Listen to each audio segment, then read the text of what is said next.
Selamat sore Mas. Kita lanjutkan lagi pertemuan kita di belajar computer vision di Jadson Nano. Hari ini kita akan masuk di pertemuan 4. Di pertemuan 4 ini kita akan membahas beberapa materi gitu ya. Mulai dari tentang image blending, image thresholding, rank thresholding, ada bit based operation juga, sama ada Kenny edge detection ya. Ada 4 pokok materi utama yang akan kita bahas, Mas. Nah, seperti biasa gitu ya, kita akan coba maksimalkan juga performa dari Jetson Nano-nya. Ini pakai 2 command yang dari awal kita selalu running. Tinggal di running terus seperti ini.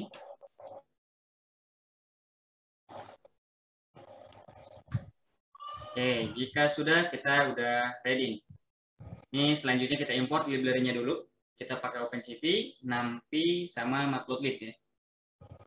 Kita akan mulai dari materi image blending. Ini sebenarnya materi yang pernah kita bahas juga di seri belajar face recognition ya, Mas? Iya, Mas. Nah, di sini kita akan coba ulas juga beberapa implementasi lebih detailnya, karena kan kalau dulu itu belum sempat detail ya, cuma dicobain, oh bisa ternyata. Tapi nggak sampai kita implementasiin misalkan ke bikin bounding box object detection yang biasanya kita pakai function drawcat gitu ya. Nah, kalau pakai image blending itu biar ada transparansinya, biar bagus itu gimana? Nah, ini kita cobain. Ini konsep yang pernah kita bahas juga gitu ya. Image blending ini kan akan menggabungkan 2 gambar, di mana formulanya kalau secara matematik ditulis dalam bentuk seperti ini. F0 ini adalah gambar pertama, F yang satu ini adalah gambar kedua gitu ya. Jadi ada perlu 2 gambar, namanya juga image blending gitu ya. Nah, masing-masing gambar tuh dia memiliki bobot. Nah, ini ada satu min alpha, ada alpha. Nah, alpha ini adalah temporal cross dissolve gitu. Jadi parameter yang nantinya akan kita jadi pengalih lah untuk masing-masing gambar. Nah, cross dissolve parameter ini akan menentukan seberapa kuat pengaruh gambar satu terhadap lainnya. Jadi makanya di sini formulanya tuh untuk cross dissolve yang gambar pertama 1 min alpha, sementara gambar keduanya adalah dikali alfa. Jadi ini kayak saling berelasi lah. Alfanya naik, nah di bagian 1 min alfa kan bakal turun. Nah, berbanding terbalik lah. Nah, di OpenCV kita bisa menggunakan image blending ini, tinggal kita panggil fungsinya saja. Namanya itu adalah CV2 add weighted. Jadi ini sebenarnya masuk ke subbahasan image processing arithmetic operation gitu ya. Ada CV2 add, subtract, multiply, tapi jarang sekali dipakai untuk metode-metode itu, jadi kita nggak perlu bahas detail gitu ya. Yang sering dipakai adalah ini, contohnya adalah add weighted gitu ya, untuk ngeblending 2 gambar dengan bobot yang kita bisa adjust. Nah, di sini ada parameter yang sama juga sebelumnya pernah kita bahas. SRC1 adalah gambar pertama, alpha adalah bobot untuk gambar pertama, SRC2 adalah gambar keduanya gitu ya, dan harus memiliki ukuran yang sama ya, ini dengan gambar yang pertama.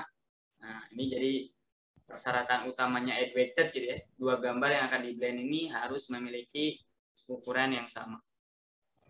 Nah, terus beta ini adalah bobot untuk si gambar kedua, dan ada gamma ya, ini kayak konstanta yang akan ditambahkan ke hasil operasi ini nih.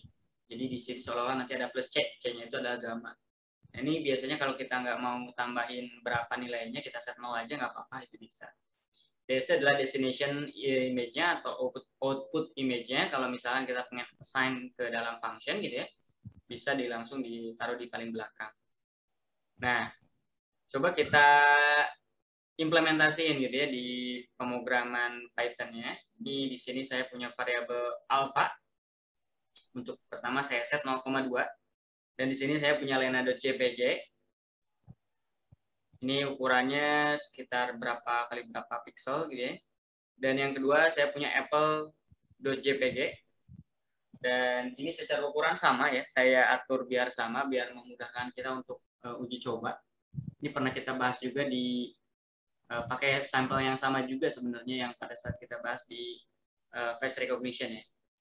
Nah, alfanya kita tentukan, otomatis kita bisa menentukan beta ya, karena beta ini adalah 1 min alfa gitu ya. Jadi kalau alfanya 0,2 dengan formula beta seperti ini kita bisa memiliki beta 0,8. Nah, alfa betanya dapat, image 1 image 2 nya udah kita baca, tinggal kita panggil aja add weighted. Gamanya ini kita isi 0. Setelah kita panggil CP2 add weighted, kita bisa dapatkan gambar hasil blendingnya ya. Saya kasih nama blending underscore image. Nah, di sini saya show aja biasa. Kurang lebih seperti itu. Ini kita coba running. Oke, nah ini nampil ya. Jadi bisa dilihat ini adalah hasil blending dari gambar yang Lena dan apel gitu ya. Kalau dilihat 0,2 ini kan bobot yang akan masuk ke gambar pertama, dan gambar pertama ini adalah gambar Lena. Gambar kedua adalah gambar apel, dan bobotnya itu adalah 1 min alfa atau 0,8 disimpan ke variabel beta. Nah, di sini jadi sesuai dengan yang di atas saya sampaikan. Kalau bobot pada gambarnya itu akan mempengaruhi seberapa kuat pengaruh gambar tersebut terhadap hasil blending. Karena yang apel tadi bobotnya 0,8, sementara yang Lena yaitu 0,2, maka lebih kental atau lebih kelihatan proporsi apel dibandingin yang Lena. Nah, kurang lebih seperti itulah image blending. Tapi kalau misalkan kita set berapa gitu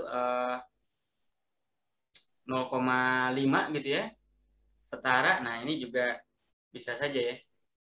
Nah, ini pengaruhnya akan seimbang lah. Jadi kita bisa lihat entah itu apel, entah itu Lenanya ini memiliki proporsi yang sama lah pengaruhnya terhadap result dari blendingnya. Nah, kurang lebih seperti itu loh. Basic implementasi yang pernah kita juga pakai gitu ya di OpenCV pada saat belajar face recognition. Nah, ini kita juga ya ada apa? Kalau CV2 ini kan kita pakai CV2 Kalau pakai CV2 add weight aja add CV2.add aja ada kan ya Mas ya? Ada juga add CP2 add, CP2 subtract itu ada. Iya, itu bedanya apa Mas? Ini parameternya kayaknya saya lihat sama ya. Parameternya sebenarnya nggak ada alfa dan betanya ya. Jadi kalau misalkan kita cek nih ya, jadi kalau CP2 add itu tuh kayak menjumlahkan dua gambar. Nah, resultnya itu per elemen pixelnya itu adalah hasil penggabungan dari masing-masing pixel di yang gambar pertama dan kedua. Jadi kalau misalkan di pixel pertama di koordinat 0,0 gitu ya, nilai pixelnya 50, di gambar kedua nilai pixelnya katakanlah 50, maka hasil add-nya itu jadi 100. Nah, tapi si CP2 add ini akan ensure total kombinasinya itu tidak akan melebihi dari 255 lah gitu ya, karena kan 8 bit gitu. Nah, kurang lebih kayak gitu. Jadi bisa dibilang juga ini kalaupun mau dipakai juga bisa-bisa aja ya. Contohnya nih misalkan kita pakai IMG 1 dan IMG 2 untuk CP2 add. Tapi memang di praktikalnya kita jarang sekali menemukan pemanfaatan dari CP2 add gitu ya. Akan kita taruh ke result ya. Kita show pakai Matplotlib ya. Kita reverse.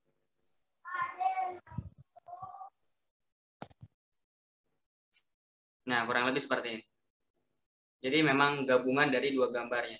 Background-nya kan tadi yang apel putih dijumlahin sama yang background Lena, ya tentu saja makin ya tetap aja mentok di putih gitu kan, nggak akan lari ke makin putih lagi gitu ya, mentoknya cuma 255. Pixelnya dijumlah jadi 255 jadinya putih gitu. Iya, karena kan misalkan gambar pertama nih kalau Masnya lihat yang Lena ini katakanlah ya pixelnya rendah lah 50 misalkan ya, kita nggak tahu berapa eksaknya. Yang tomat atau bukan yang tomat ya, yang apel, sorry. Nah, yang apel backgroundnya itu putih. Putih yang artinya 255 kan. Nah, 255 tambah 50 berapa? Harusnya kalau secara matematika kan 305. Tapi kan kalau digambar mentoknya nggak mungkin ada nilai pixel, kalau dia 8 bit, nilai pixelnya tuh di atas 255 kan nggak mungkin. Nah, si CP2N ini dia akan ensure hasil penjumlahannya itu selalu mentok di 255 pun hasil penjumlahannya itu lebih dari 255. Nah, bedanya itu aja. Jadi ini sama aja kayak kalaupun nggak mau pakai CV2 add Mas nih, sama aja bisa kayak gini nih, pakai NumPy gitu ya, operasi matriks biasa gitu ya. Nah ini juga sama nih. Nah cuma hasil penjumlahannya akan berbeda karena ini tidak dijagain lah apa namanya sama si NumPy-nya. Kalau hasil penjumlahannya itu ketika misalkan lebih dari 255, nggak apa namanya nggak seperti yang di OpenCV bakal ditahan di 255 lah.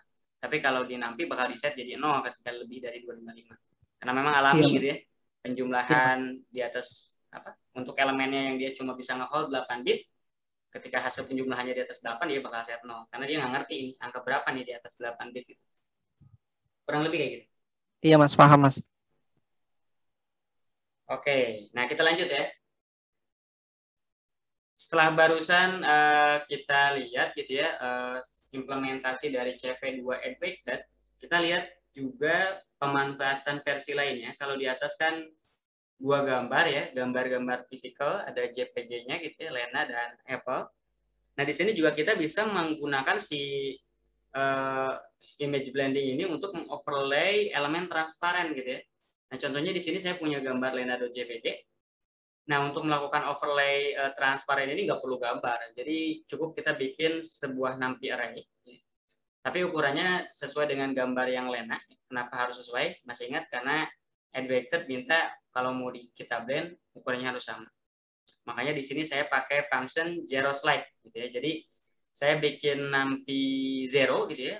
Isinya 0 semua tapi secara ukuran, panjang lebar dan banyaknya channel sama dengan yang Lena.jpg.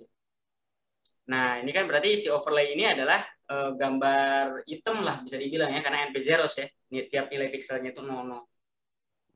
Nah, terus saya draw sebuah kotak gitu ya, draw rectangle di gambar yang overlay ini yang hitam gitu ya. Titik tengah titik pojok kiri atasnya itu adalah di 80,50 gitu ya, x, y-nya. Terus titik kanan bawahnya itu adalah di 300,320. Ini standarnya rectangle lah ketika kita mau ngedraw kotak. Warnanya nih saya kasih warna 255,0,0 warna merah ya. Nah, -1 masih ingat kalau kita pengen ngisi fill color, nah kita kasih -1 ya. Nah, otomatis di overlay-nya ini akan ke draw sebuah lingkaran putih gitu ya, lingkaran warna biru gitu ya, dengan ukuran ini gitu ya, dengan jari-jari dengan dengan panjang lebar segini. Nah, selanjutnya ini kita akan coba blending nih si overlay ini yang barusan dengan gambar Lena.jpg. Nah, kalau dilihat kan kalau tadi di atas alfa dan betanya itu kan saling berkebalikan. Meskipun secara formula matematik memang harusnya seperti itu, tapi kita bisa manipulate aja nih, kita ganti override gitu ya. Lenanya itu kita kasih nilai alfa 1, sedangkan overlay-nya ini kita bisa variasiin, contohnya di sini 0,5. Nah, jadi sebenarnya yang akan si IMG kuat intensitasnya tetap nyata gitu, nggak nggak dikikis lah. Karena ini pengalinya cuma 1 gitu ya. Jadi sama aja kayak gambar Lena biasa. Cuma overlay-nya dikali 0,5 sehingga si overlay-nya tadi tuh si gambar hitam dengan hitam tuh berarti nggak ada background-nya gitu ya. Dengan putih di tengahnya itu akan ditransparasi sebesar 0,5-nya lah. Nah, ini kalau kita game show, nah kurang lebih seperti ini. Jadi kita bisa overlay transparent shape gitu ya, bentuk transparan kotak gitu ya, dari CV2 rectangle di atas sebuah gambar. Kurang lebih kayak gitu. Ini tuh kayak kalau di CSS kayak opacity gitu ya, Mas? Yes, betul, kayak opacity. Oh iya, oke. Nah, cuma ini memang diakomodirnya pakai function CV2 add weight lah gitu ya. Nah, syaratnya itu kalau misalkan yang kita pengen opacity adalah cuma satu sisi gitu ya, cuma overlay-nya saja, ya berarti yang dimainkan value overlay-nya. Tapi kalau image mau dibiarin ya kasih satu aja. Kuncinya gitu aja. Tapi kalau ini diubah nanti lenanya juga ikut ngeblend dengan si tadi transparent areanya. Iya, Mas. Nah, kalau kita lihat sekilas barusan kan ini bisa menarik nih, kita bisa jadiin bounding box gitulah untuk object detection atau face detection atau deteksi apapun lah ya. Iya. tapi areanya itu transparan. Nah, kita bisa juga modifikasi sedikit. Nah, ini saya tambahin lagi ya. Kalau barusan di sini kan cuma ngasih kotak overlay biru. Nah, di sini yang saya lakukan juga barusan di atas ya. Terus saya bikin fill poly. Nah, fill poly ini untuk bagian labelnya, karena kalau diingat setelah kotak gambarnya itu di bagian atasnya itu ada kotak kecil untuk nulisin labelnya apa, betul ya?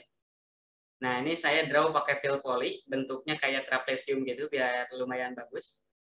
Terus saya di sini juga draw rectangle lagi untuk ini untuk border yang area tadi biru ya.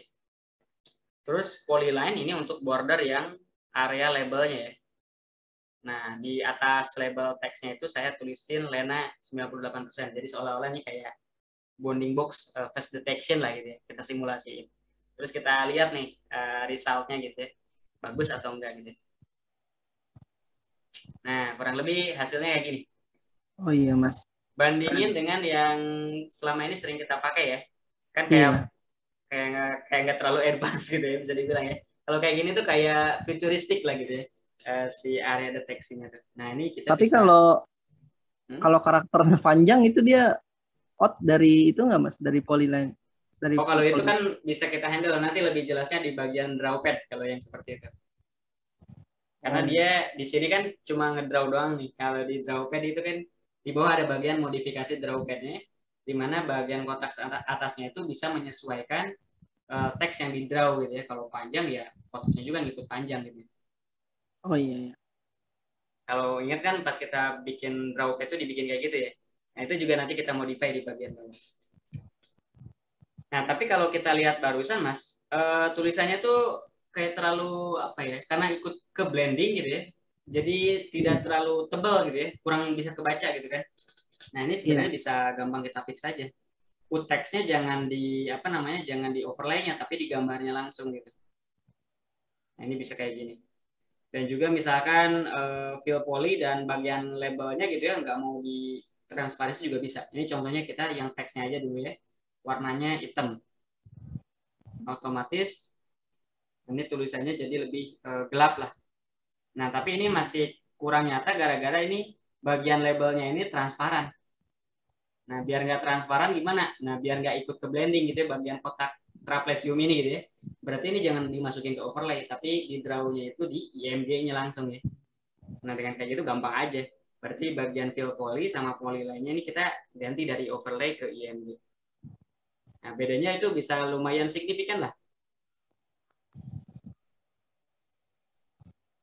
Nah, lihat. Nah, sekarang lebih tebal ya. Iya. Lebih gampang dilihat.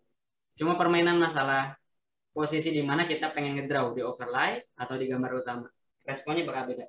Karena kan kalau yang overlay ini kan akan diingat akan di apa namanya itu diopasitikan lah gitu ya, ditransparansi gitu ya dengan transparansi level 0,5. Nah, kurang lebih seperti ini implementasinya. Ini kita akan coba terapkan juga ke drawpad yang selama ini kita punya gitu ya. Ini saya kembaliin lagi.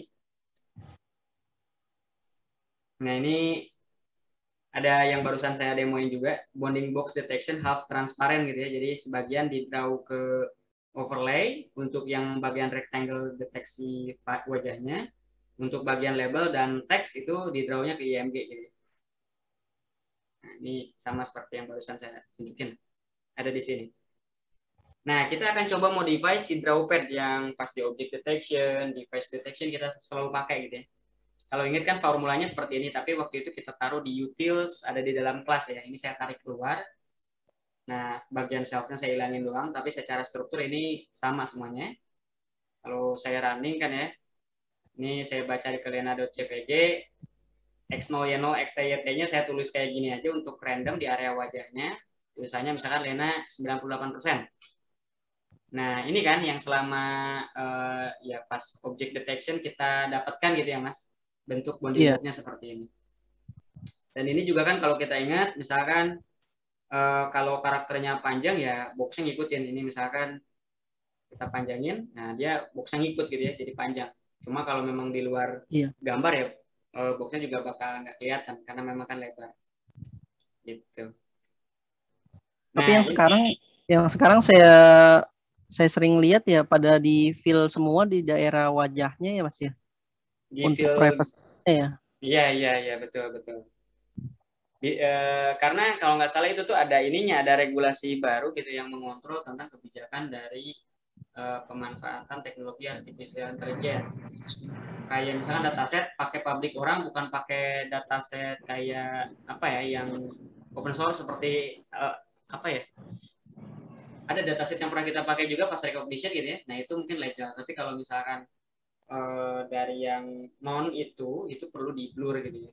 Ada ininya kalau nggak salah, itu pernah di expose regulasinya gitu. Tapi kalau di kita juga kurang jelas tuh, masih udah diadaptasi atau belum gitu.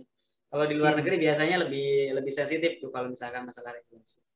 Iya, iya, saya lihat itu di fill semua, tapi mungkin di prosesnya di belakangnya kali ya Mas, dia tetap Iya, kalau di nge-crop. belakang tetap kelihatan aslinya apa, tapi pas di present di blurin, di apa namanya, diisi, di fill.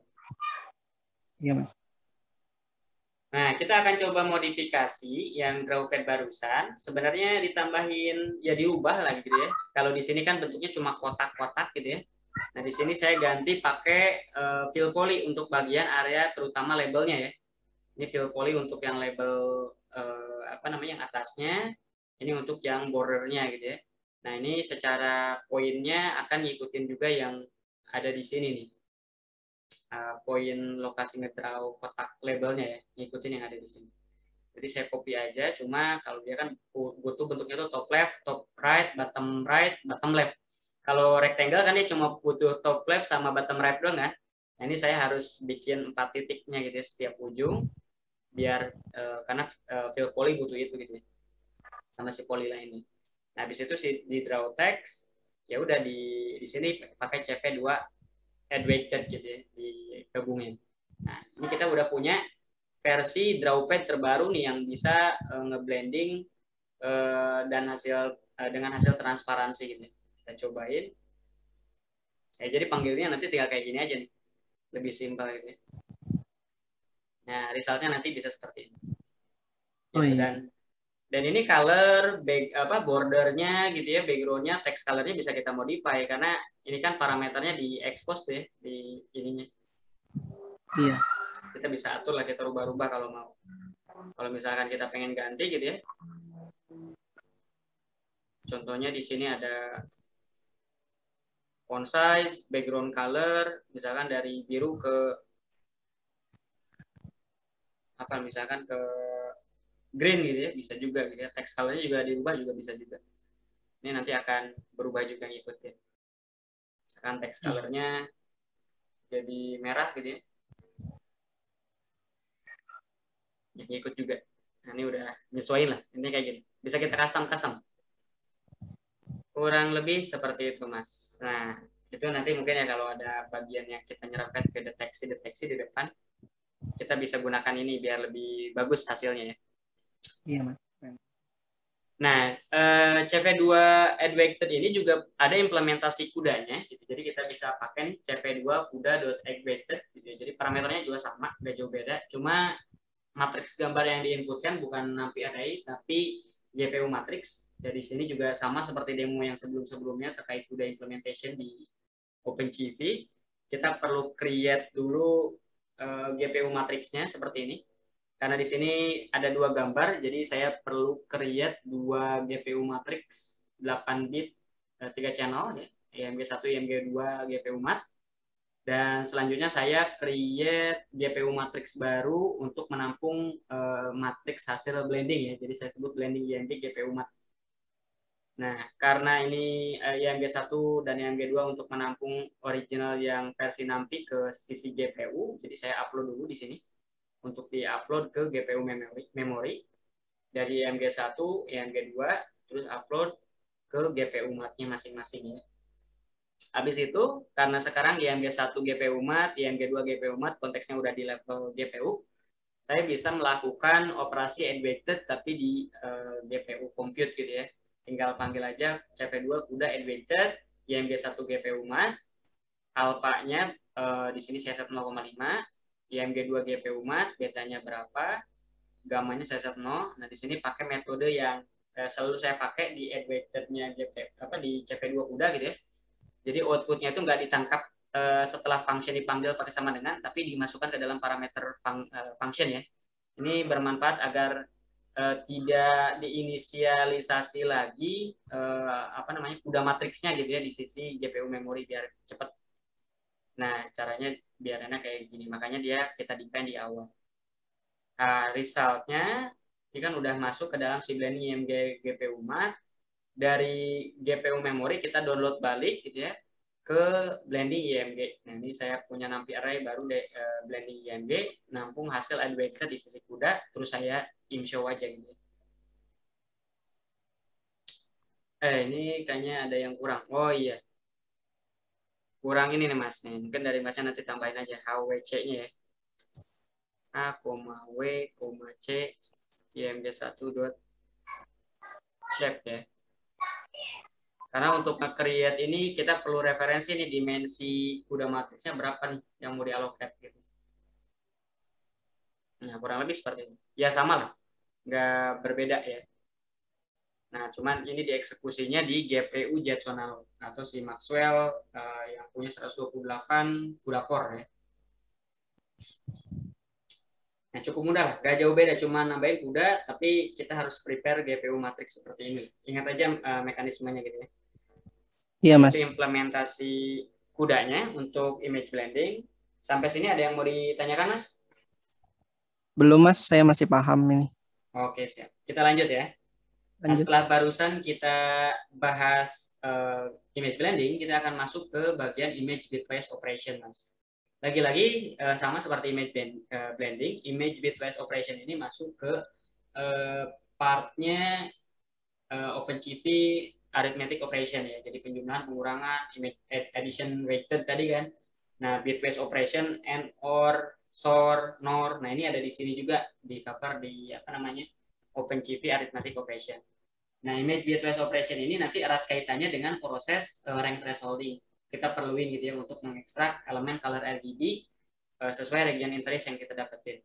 Tapi image bitwise operation ini pada intinya sebenarnya bisa digunakan untuk mengcrop melokalisasi lah gitu ya objek yang bentuknya yang secara ROI tidak rektangular gitu ya, tidak kotak.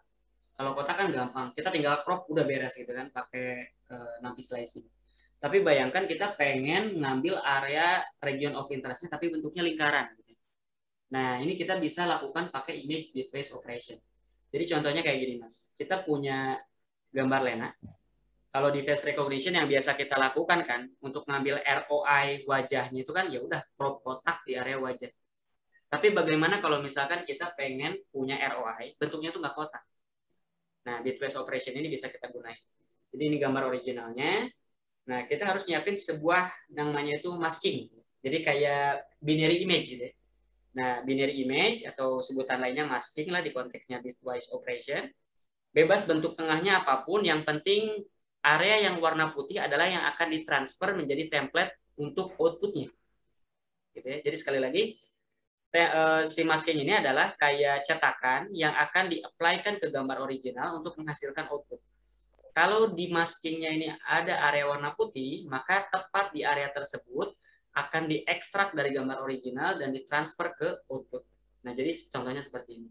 Karena di sini area ada area putih bulat gitu ya, maka tepat di area dan lokasi yang sama di gambar original akan diambil dan ditransfer ke bagian outputnya, jadi bentuknya seperti ini. Kalau kita punya area maskingnya bentuknya segitiga gimana? Ya berarti nanti yang ke ekstrak juga bentuk segitiga gitu, di tengahnya itu gambar lenanya. Nah, kurang lebih seperti itu. Itu benefit dari image bitwise operation, Mas. Nah, dari konsep itu kita coba mereview sedikit dari operasi bitwise gitu ya, di luar konteksnya image processing. Kan ada operasi bitwise operation AND, OR, NOR, dan SOR lah gitu ya.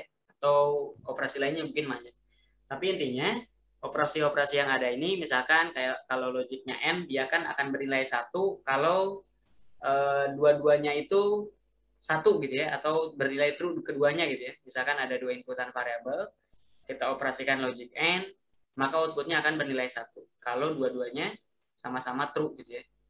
Tapi kalau salah satu ada yang false atau bernilai 0, maka result dari AND operation-nya itu akan jadi 0 juga.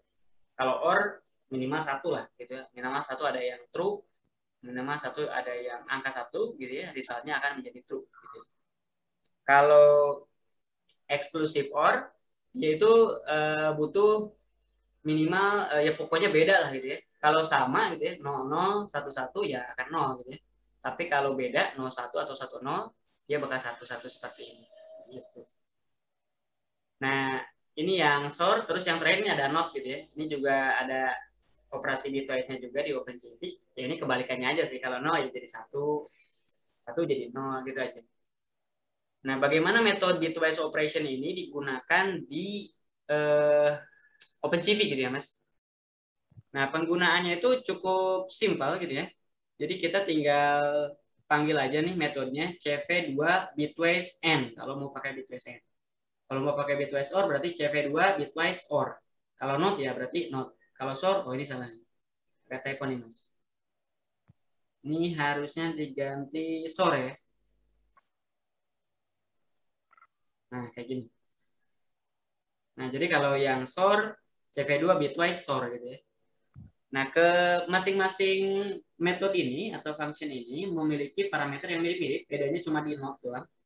Kalau N, dia tentu saja karena ini ada operasi bitwise, berarti ada dua gambar yang paling yang bisa di bitwise kan gitu ya. IMG1, IMG2. Dan di sini ada parameter ketiga namanya tuh mask, yang saya bilang di atas ini ya. Nah, kalau misalkan kita pengen melakukan hal semacam ini, berarti ini gimana kalau dia inputannya ada dua gambar ya. Kita provide aja, masukin gambar ke satunya adalah Lena, gambar keduanya adalah Lena. Outputnya kan satu-satu juga gitu ya. Kalau N. Kalau OR misalkan ya asalkan salah keduanya sama akan bernilai true juga. Gitu. Maskingnya ini kita perlu sesuaikan, bebas, nanti yang penting binary image, area yang akan diekstrak adalah yang warna putih. Kurang lebih seperti itu. Nah, uniknya nanti si mask ini ya bisa aja bentuknya itu nggak beraturan seperti nggak harus ya harus lingkaran, nggak harus segitiga. Contohnya nih, kita punya masking berbentuk tangan. Kalau kita punya gambar seperti ini, kita apply-kan ke gambar Lena, maka yang ke ekstrak nanti foto Lena tapi bentuknya tangan gitu ya. Background-nya nanti putih. Karena di sini maskingnya tangan. Gitu. Nah, itu apa namanya salah satu uniknya lah. Ini juga nanti bisa kita pakai juga untuk background removal gitu ya. Bayangkan gitu ya, ini misalkan si maskingnya ini ngekstrak bagian tangan di belakang di belakang fotonya ini misalkan yang originalnya tuh ada background apa gitu ya. Nah, setelah itu kita bisa remove, di drop ya jadi putih kayak gini gitu ya, nggak ada backgroundnya. Yang bisa jadi bertindak sebagai background removal gitu. Nah, bagaimana caranya? Ini kita pertama dari part yang bikin maskingnya dulu. Ini biasanya saya bikin pakai NumPy aja biar gampang. Jadi pakai NumPy, NP-Zeros, saya bikin array 300 kali 300 pixel, unsigned 8 bit, biar sama ya tipe datanya kayak gambar lah ya, 8 bit, unsigned. Tapi satu layer ya, satu channel, karena harus diingat, mas ini 8 bit single channel gitu ya, jangan 3 channel. Makanya dia cuma 300 kali 300, nggak pakai 3,3 gitu ya. Nah, selanjutnya saya panggil CV2 circle untuk mendraw circle di dalam si black image ini. Titik drawnya itu di 150 kali 150, tengahnya si background hitam. Jari-jarinya 80, saya kasih warna putih. Ujungnya -1 biar jadi fill color, terus saya show. Nah, kurang lebih ini kita, kita akan coba ngedemoin tadi gambar yang di awal ya. Ini adalah gambar ininya Mas, gambar maskingnya ya. Nah, si gambar masking ini kita akan coba apply ke dalam gambar lah. Gambar real gitu ya. Namanya misalkan di sini ada lena.jpg. Jadi si lena.jpg-nya kita akan apply masking circle barusan. Sama seperti cara di atas kita pakai NP-Zeros, tapi kalau di sini kan 300-300 ya manual. Ini kita samain ukuran gambar maskingnya itu dengan ukuran si lena.jpg. Dibaca dari ukuran asli si Lena. Tipenya unsigned integer 8 bit. Dan di sini saya draw CP2 circle di masking. Nah, titik drawnya itu di tengah apa namanya si gambarnya, makanya di sini lebar dibagi 2, H dibagi 2 gitu ya, height-nya dibagi 2, jari-jarinya 150 pixel, warnanya putih, ini jadi fill color lah gitu ya. Nah, terus di sini saya apply get was end gitu ya. Seperti yang saya bilang tadi, kalau gambarnya sama kan, kalau menurut operasi N gitu ya, ini gambar Lena, ini gambar Lena, hasilnya kan jadi gambar Lena juga gitu kan. Nah, tapi nanti gambar Lena yang dihasilkan, yang muncul atau yang akan di draw hanya yang area putih berdasarkan mask yang kita punya. Karena maskingnya tadi kotak hitam, di tengahnya ada putih, berarti foto Lenanya akan ke crop sesuai dengan yang area hitam, area putih tersebut di masking. Nah, kurang lebih kayak gini. Jadi di tahap ini kita apa namanya bisa ambil region of interest wajah Lena.jpg tapi bentuknya itu bulat gitu. Lingkaran. Ini salah satu pemanfaatan. Jadi sekali lagi si bitwise operation ini bisa bermanfaat untuk mengekstrak region of interest tapi bentuknya tidak rektangular atau tidak kotak. Sampai sini clear? Ini untuk pengaplikasiannya kira-kira untuk real datanya buat apa ya, Mas?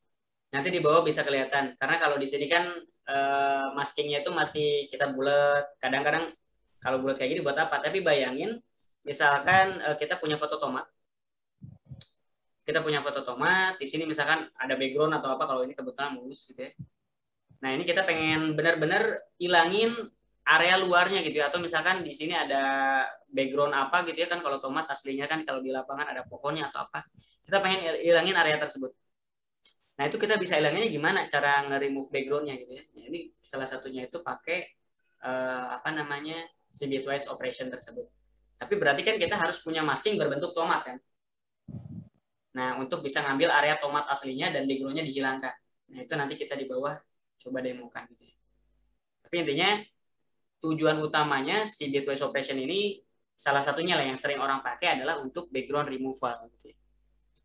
Bisa juga nanti untuk salah satu apa namanya di rank thresholding ya, di rank thresholding untuk nge-threshold berdasarkan warna. Tapi itu di-combine nanti dengan function dari di rank thresholding. Oke Mas, oke. Nah, apa yang terjadi kalau misalkan gambar yang kita blend ini beda nih, ada lena.jpg dan apple.jpg, beda ya. Tapi ini gambarnya selebihnya sama, cuma gambarnya kita bedain. Yang terjadi apa? Ini di bawah saya show aja. Oh, ini saya belum close ya. Nah ini tapi di sini saya show pakai matplotlib biar kelihatan perbedaannya original 1, 2, hasil masking dan bitwise-nya. Nah ini gambar 1, gambar 2, masking. Nah ini adalah gambar hasil bitwise N. Kalau saya ganti ini ke bitwise OR, tentu saja responnya akan berbeda.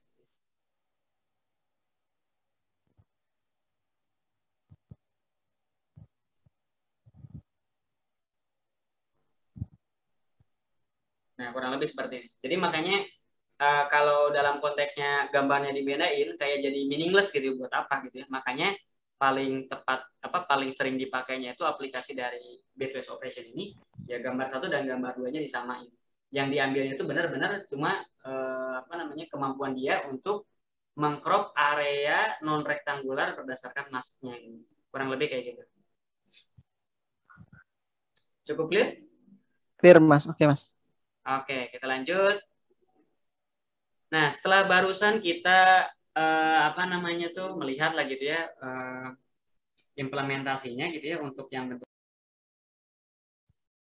Nah, di atas kan kita udah berhasil implementasi masking tapi bitwise operation dengan masking circle gitu ya. Nah, selain circle juga bisa macam-macam nih. Contohnya di sini yang bentuknya itu polygon gitu ya. Saya pakai fill poly untuk ngasilin sebuah gambar hitamnya dulu gitu ya, pakai NP1 atau pakai NP0 juga bisa. Nah, terus lakukan fill poly untuk diisi jadi bentuk tidak kotak gitu ya, karena kan saya bisa draw polygon tapi ada 4 titik trapezium atau apa gitu ya. Pokoknya tidak kotak. Warnanya putih, kurang lebih kayak gitu. Terus selanjutnya saya show gitu ya. Untuk untuk lihat ini maskingnya seperti apa. Ini jadi contoh masking yang bentuknya polyfill atau polygon ya. Ini lumayan gede karena tadi ukurannya 960 kali berapa tadi ya? 720 ya. Jadi ini area background warna hitamnya. Dan ini masnya lihat adalah bentuk trapezium yang saya create ya. Jadi seperti yang saya bilang, nggak harus lingkaran, nggak harus kotak gitu ya. Region of interest itu nggak bisa aja bentuknya kayak gini. Nah, masking yang kita punya ini akan kita apply ke gambar selanjutnya yang kita punya. Nah, di sini kita akan coba apply ke gambar namanya tuh highway.png. Kalau kita klik, nah ini gambar yang kita punya. Jadi nanti saya tujuannya itu saya pengen nge-crop area jalannya ini nih. Nah, tujuannya kenapa saya crop? Nanti kedepannya itu pas kita belajar home transform, ini salah satunya bisa kita manfaatin untuk road line detection gitu ya. Jadi si computer vision bisa ngedeteksi ini harus belok atau enggak gitu ya. Ini jalannya lurus atau enggak, tetap di line-nya atau enggak gitu ya. Nah, untuk melakukan hal tersebut kan biar nggak salah-salah deteksi gitu ya, si algoritmnya kan di sini banyak garis ya. Kalau pakai hotline ini bisa aja dia deteksi ini, berarti kan benar-benar kita harus crop area yang benar-benar jadi jalan utamanya gitu ya. Berarti kita crop area ini nih, benar-benar nanti si algoritma fokusnya di area depan mobil nih. Nah, dengan seperti itu berarti kan kita harus crop bentuknya trapezium seperti itu gitu ya. Dan ini gimana caranya nih kalau misalkan dengan cara sebelumnya yang kita tahu kalau nge-crop cuma bisa pakai ya nampil slicing kotak aja gitu ya. Ataupun tadi yang kita lihat barusan pakai apa namanya pakai circle di atas gitu ya. Ya cuma bulat doang. Nah, kalau tadi pakai polyfill ini harusnya bisa. Jadi masking yang polyfill tadi kita apply kan ke gambar outline ini ya, ke gambar highway.png ini. Nah, hasilnya akan seperti apa? Jadi kita lihat di sini. Kita bikin dulu tadi masking yang di atas ya dengan ukuran yang sama dengan yang highway.png ini gitu. Tentu saja di sini pixelnya saya atur sedemikian rupa biar pas di area apa namanya roadnya tadi. Terus di sini saya lakukan bitwise operation gambar highway.png dengan masking tadi tuh yang saya tunjukkan gitu yang bentuk polyfill. Terus saya show ketiga gambarnya original, maskingnya apa, bitwise-nya apa misalnya. Ini kalau saya run. Nah, kurang lebih seperti ini, Mas. Jadi, originalnya seperti ini, saya punya masking. Nah, ini saya bisa ekstrak area benar-benar yang saya interest lah. Contohnya di sini adalah area gambar apa namanya jalan utamanya gitu. Jadi saya algoritma nanti nggak terdistract dengan pinggiran ini atau ada garis lurus atau apa gitu ya. Memang misalkan algoritmanya butuh se-clear inilah gitu ya untuk ngedeteksi road line. Gitu. Oh iya Mas ya. Ini salah satu implementasi lainnya lah gitu ya di si bitwise operation. Nah, si bitwise operation ini juga ada apa namanya versi kudanya. Jadi kita bisa panggil CP2 kuda bitwise n, bitwise or. Nah, ini typo nih gara-gara hasil copy ya. Bitwise or. Nah, sama juga seperti di atas, tinggal kita tambahin aja CP2 kuda, CP2 kuda kayak gitu ya. Parameternya pun sama, nggak jauh berbeda. Cuma ya gambar yang diinputkan bukan ampere ya, tapi GPU matrix gitu. Nah, cuman setelah saya observasi ini di OpenCV versi 4.4 ini tuh error nih ketika kita pakai apa namanya tuh AND, OR dan SOR ya, metode AND, OR dan SOR. Ini saya coba replicate di laptop juga install versi OpenCV 4.4 dengan GPU enable juga sama error juga. Nah, kemarin saya buka-buka di versi terbarunya itu kan OpenCV punya rilis OpenCV versi 4.5.3 kalau nggak salah ya. Oh iya, saya pakai yang 1 dong. Oh, 5.1 ya? Iya, 4.5. Nah, harusnya yang itu udah lumayan terbaru tuh. Nanti saya juga mau coba upgrade ke yang paling latest ya, yang 5.3 gitu ya. Karena ini kalau saya coba di versi 4.4 tuh selalu error gitu. Tapi kalau dicari di forum nggak ada spesifik nemuin orang yang dapat error juga di area ini gitu ya. Nanti kita coba compare dengan versi yang di atas nih. Nah, cuman untuknya bitwise note ini jalan gitu ya. Cuma kalau bitwise note itu kan inputnya cuma satu gambar. Gambarnya apa yang mau dinotekan kan? Kayak begitu ya. Nah, ini bakal jadi problem kalau misalkan kalau kita cuma sengaja nge-note apa bitwise-nya dinotekan gitu ya. Hasil bitwise-nya itu kan jadi gambar negatif kan. Ya misalkan 0 jadi 255 pixel, yang 255 pixel jadi 0 kayak begitu, jadi kebalik gitu. Nah, itu jadi kurang bagus. Makanya nih kita bisa lakukan bitwise note 2 kali. bitwise node pertama untuk mengubah gambar original jadi gambar negatifnya. Ya tentu saja di apply masking ya. Maskingnya ini adalah masking yang tadi polyfill yang saya punya gitu, yang rodline. Ini sampelnya juga pakai rodline. Nah karena ini posisinya si result JPU matriknya itu udah dalam bentuk gambar negatif, saya bitwise node-kan lagi dia kembali ke gambar original normal. Makanya di sini dipanggil bitwise node-nya 2 kali. Kalau misalkan apa namanya si CP2 CUDA bitwise n-nya jalan, sebenarnya nggak perlu 2 kali, tinggal 1 kali aja. Ini dipanggil 2 kali biar behavior-nya sama kayak n, tapi kita pakai node lah istilahnya gitu, kurang lebih kayak gitu. Nangkap Mas? Iya paham Mas. Oke, nah ini habis itu ya seperti biasa lah kita download gitu ya hasil result bitwise operation-nya, terus kita show. Yang kita show adalah gambar originalnya, masking-nya, dan hasil CUDA bitwise result-nya ya. Nah ini juga hasilnya sama seperti yang di atas, yang rodline menggunakan tanpa CUDA gitu ya. Original, masking image, dan ini hasil bitwise CUDA ini juga. Nanti saya juga penasaran tuh kalau di versi 4.5.3 harusnya sih berhasil ya. Ini di versi 4.4 baik yang di Jet Sonano ataupun di laptop ini juga kena error ini, nggak bisa running. Dia bilang tuh kalau maskingnya saya hilangin errornya hilang, tapi jadi nonsense gitu karena kita butuh fitur maskingnya ini untuk crop area sesuai yang kita inginkan gitu. Iya Mas. Jadi kayaknya dia tuh nggak ada yang part yang nggak nyambung gitu. Jadi pas udah masuk ke dalam function CUDA bitwise-nya yang AND, OR ataupun SOR, jadi kosong si maskingnya tuh. Nah itu yang agak aneh. Tapi pada saat saya download dari GPU mat, saya inshow, gambarnya ada tuh maskingnya. Mungkin ada bug atau apa di internal function bitwise node, bitwise AND, OR sama SOR-nya gitu. Kurang lebih seperti itu. Nah, implementasi lain selain untuk nge-crop region of interest kayak gini, Mas, ini saya seperti saya tadi bilang kan bisa juga si apa namanya bitwise n ini digunakan untuk background removal. Nah, ini yang unik gitu ya. Jadi kita akan menggunakan simple thresholding untuk nge-create masking-nya gitu ya. Kita convert ke gray.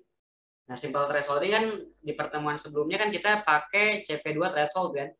Nah, di sini saya pakai nilai threshold 230 karena nggak pakai outsul ya. Terus di sini saya set max value-nya 255. Ini saya pakai CP2 threshold binary inverse. Kenapa pakai binary inverse? Ini karena kebetulan yang saya baca adalah tomat.jpg, Mas. Kalau dilihat kan ya. Kalau bentuknya kayak begini kan masih ingat kalau saya pakai threshold binary, background-nya akan putih, terus tomatnya akan hitam, betul nggak? Iya. Tapi kalau saya misalkan pakai binary inverse, nah yang merah ini kan lebih gelap nih dibandingin backgroundnya yang putih, ya bakal kebalikannya. Makanya di sini saya pakai threshold binary inverse, gitu, biar harapannya bisa lebih bagus. Nah dari hasil thresholdnya saya masukin ke bitwise nih sebagai masking. Yang tadinya itu kita cuma ngedraw apa tuh hasil gambar hitam, kita kasih buletan gitu ya, kasih circle, kasih polyfill. Nah ini maskingnya itu dari hasil thresholding. Resultnya akan seperti apa? Ini saya tampilin originalnya, masking image-nya yang merupakan gambar hasil thresholding sama hasil bitwise operation-nya ya. Kita tampilin.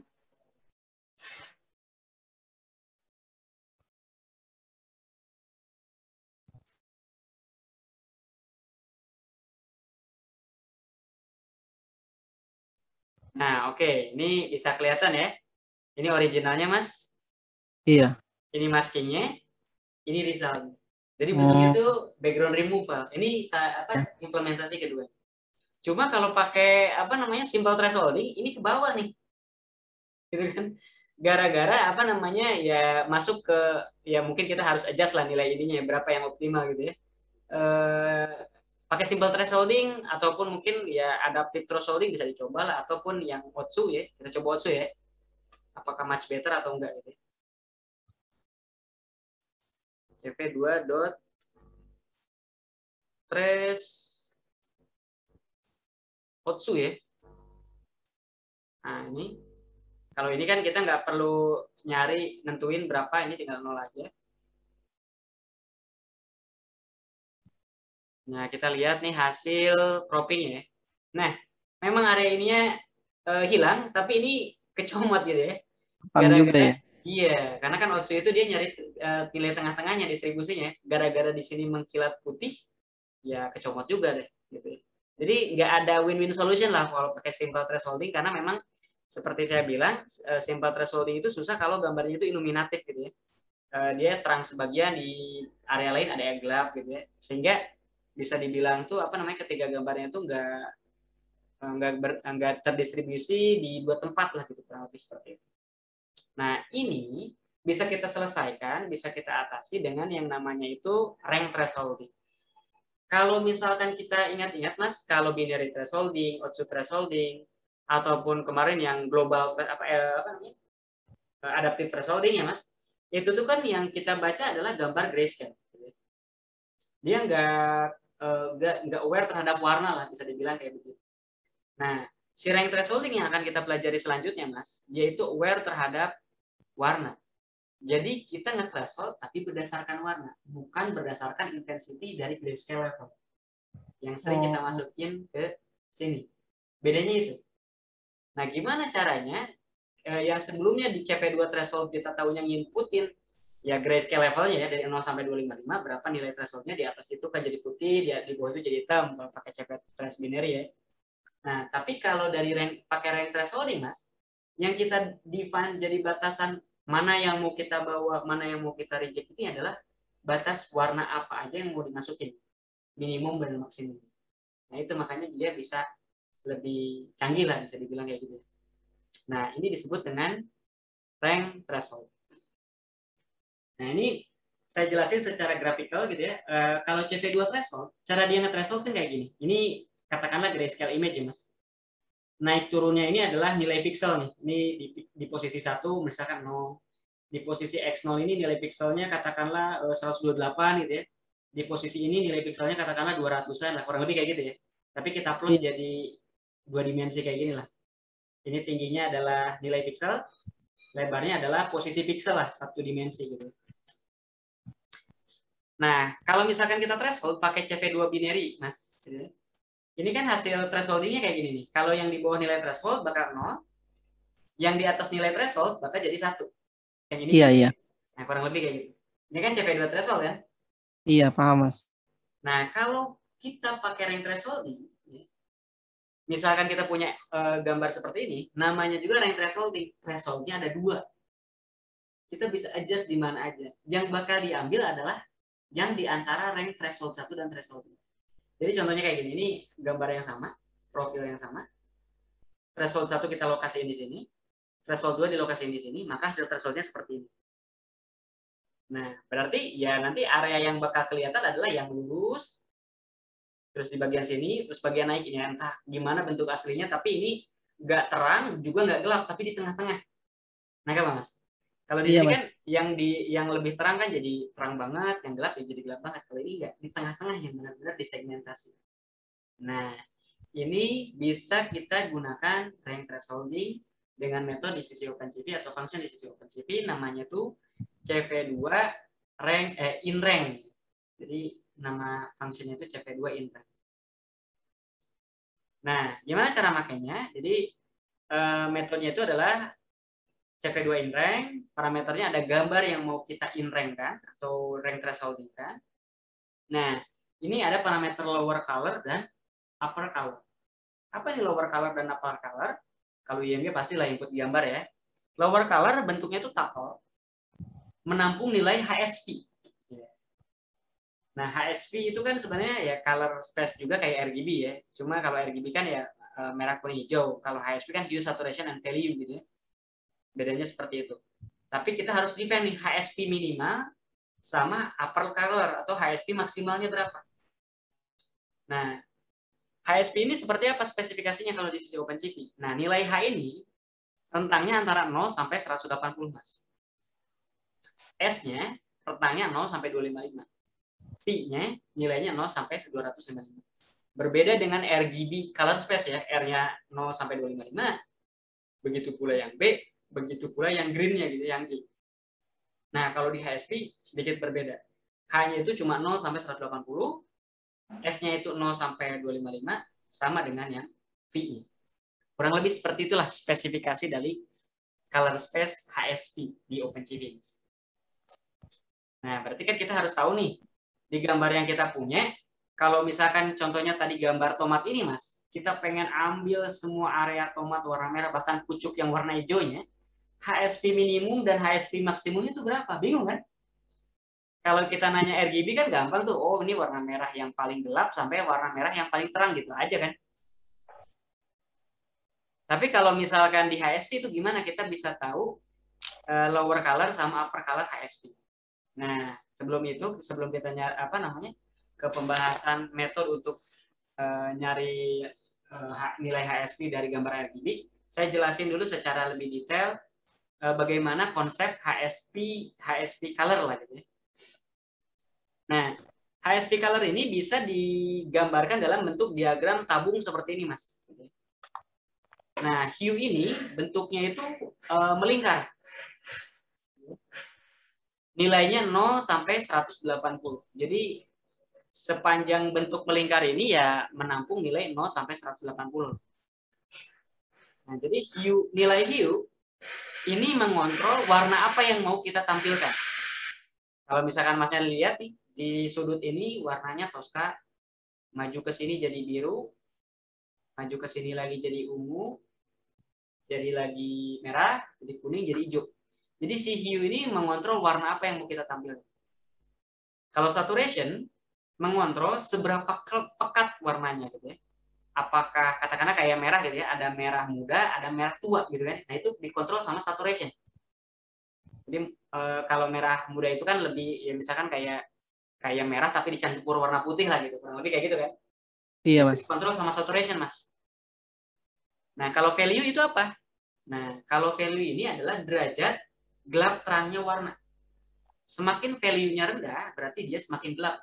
Kalau value-nya 0, untuk hue berapapun, gelap semua. Tapi kalau value-nya tinggi, berarti ini color-nya itu color terang lah, boleh dibilang kayak begitu. Nah, jadi hue ini mengontrol warna apa yang kita tampilkan. Itu yang perlu diingat.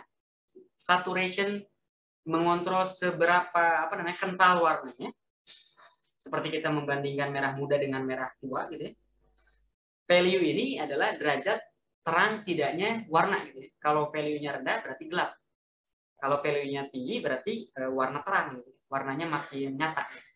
Kurang lebih seperti itu color space HSP. Nah, perbedaannya apa dengan color space RGB?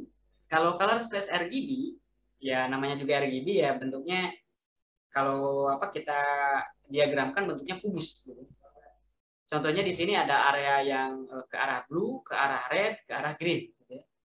Nah, semakin mengarah ke titik sini itu semakin biru. Semakin mengarah ke titik pojok ini semakin merah. Semakin mengarah ke titik ini warna hijau gitu. Campuran hijau dengan merah batasannya itu warna kuning, benar kan? Iya, Mas. Campuran hijau dengan warna biru ya warna Tosca. Biru dengan merah jadi warna ungu.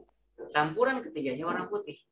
Nah, makanya kenapa di in-rank-nya OpenCV nggak pakai RGB? Gara-gara RGB ini susah. Kalau misalkan kita pengen ngomong, kita pengen dari warna ini spesifikasinya kayak begini sampai warna ini, nggak bisa, susah.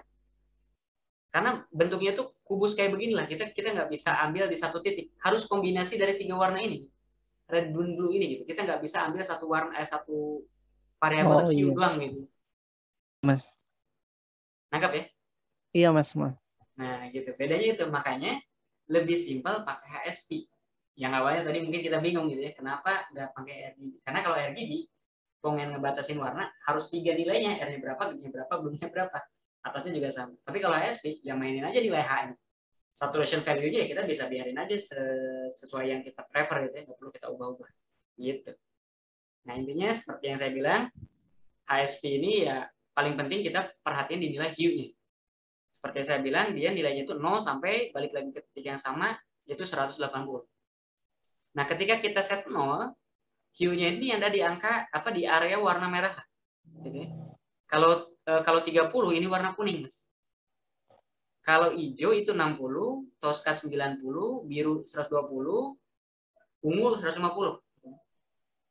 Kalau Masnya nanya gitu, terus kalau warna merah rentang hue-nya berapa sampai berapa? Berarti kan di sini bisa kita bilang minus 20 sampai plus 20, betul nggak? Minus 170 ya. Atau 170 sampai 20 bisa kan? Iya, iya. Kalau mau pakai minus 20 gitu kan bisa juga. Oh iya, minus. Iya, iya betul, Mas. Kalau mau kuning berapa nih? Berarti 30 kurang 10 atau kurang 15 boleh lah gitu ya. Bebas Iya. aja gitu ya. Ya 60 berarti misalkan yang hijau berarti dari 50 sampai 70 bisa. Tosca dari 80 sampai 100. Kayak kurang lebih kayak gitu, Mas. Nah, itu Q. Gitu. Nah, dari konsep ini kita coba apply ke apa namanya? Ke rank thresholding-nya ya, ke in rank tadi. Nah, selanjutnya ya ini contoh demo sederhana gimana kita bisa mengkonversi dari gambar RGB ke nilai HSP ya. Jadi kalau misalkan kita punya RGB-nya tapi kita pengen nyari HSP-nya, bisa kita pakai codingan ini gitu ya. Pertama kita bisa setup jadi single pixel green color RGB image gitu ya. Ini satu pixel beneran satu pixel gitu ya. Titiknya tuh 0, 2550, unsigned 8 bit. Kita masukin ke function CVT color. Nah, di sini pakai color flag-nya itu BGR to HSP yang biasanya kita kan to gray ya. Ini to HSP. Iya. Nah, sehingga di sini outputnya jadi HSP, ini mungkin namanya bukan blue ya, tapi green ya. Nah, ini kalau kita running, nah ini adalah nilai HSP-nya. Ini H-nya, ini adalah nilai S-nya, ini ada nilai V-nya. Oh, iya Mas, iya Mas. Ini kita bisa cari dari sini lah kalau posisinya kita punya nilai RGB ya Mas. Tapi kalau misalkan kita udah tahu nilai HSP-nya ya bisa kita langsung aja tentuin. Toh juga di sini kan kelihatan ya nilai H-nya berapa. Iya. Ada dua opsi lah intinya kayak begitu. Nah, di sini saya udah coba buat ya gitu ya lower upper untuk color paling enggak yang umum lah gitu yang bakal kita temuin gitu ya, blue, red dan green. Tapi tidak menutup kemungkinan seperti yang Masnya lihat di atas kan kita bisa ekstrak warna ungu, kuning, toska dan lain sebagainya. Ini saya baru tambahin 3 aja nih, blue, red dan green. Nah, blue ini nilai H-nya itu 110. 110 lah ya benar ya. Sampai 130 nih maksimumnya ya. Yang uppernya. Nah, S-nya dari 50, V-nya 50 juga. Maksimumnya S-nya di 255, V-nya di 255. Artinya apa? Berarti kan kalau kita balik lagi ke yang tabung gitu ya Mas, kalau misalkan saya ambil yang Tosca gitu ya, dari nilai S yang paling bawah sampai S paling atas, ini kan 255, value-nya juga dia nggak bawah-bawah banget ya, dari gelap gitu ya, dari titik 50 sampai mentok 255. Jadi bayangin ini kayak kita motong tapi bentuknya kayak kue tart gitu. Iya Mas. Nah, itu adalah area blue. Yang red juga sama, tapi seperti tadi yang saya tunjukin, ini saya pakai min 10 sampai 10.